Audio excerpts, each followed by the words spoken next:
la dictature en Tunisie! À bas la dictature en Tunisie! À bas la dictature en Tunisie! À bas la dictature en Tunisie! Avec Sidi Bouzid, solidarité! Avec Sidi Bouzid, En Tunisie, on n'a pas le droit de manifester, de dire quoi que ce soit, de critiquer le gouvernement. Dès qu'il y a une critique, même toute légère, c'est la censure, c'est la prison, on a des problèmes.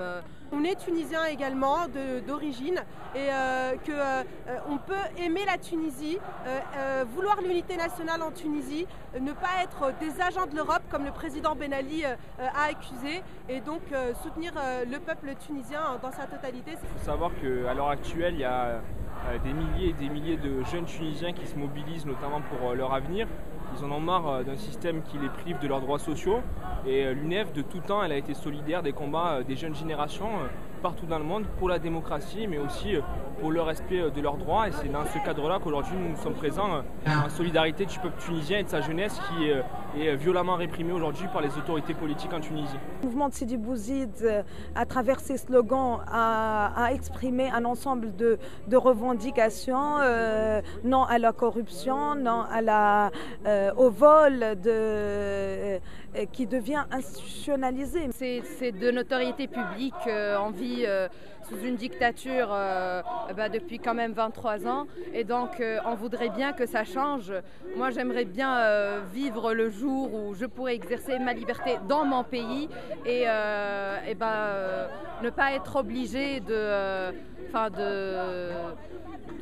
n'avoir cette occasion qu'à l'étranger. Si on manifeste aujourd'hui à Paris, c'est pour montrer notre soutien à la lutte et à la révolte sociale en Tunisie, et notamment pour appuyer les revendications d'égalité à l'accès de l'emploi, pour dire que ça suffit, ce système d'injustice et ce système de mafia qui fait que les personnes ne peuvent pas travailler, les personnes ne peuvent pas vivre de façon décente et sont obligées d'aller s'immoler ou d'aller se jeter de lampadaires. C'est vraiment déplorable, et donc c'est cette lutte sociale qui, moi je pense, va se propager dans tout le Maghreb. Par rapport au discours de Ben Ali, on ne peut pas dire que c'est un discours sur lequel on peut compter trop, parce qu'il n'a pas finalement proposé, il n'y a pas des propositions concrètes.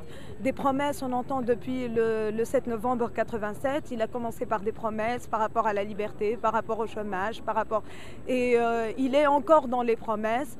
Donc je ne sais pas s'il lui faut 100 ans pour tenir cette promesse, ou 25 mandats peut-être. Il fait 23 ans, il n'a rien, il n'a pas tenu ses promesses.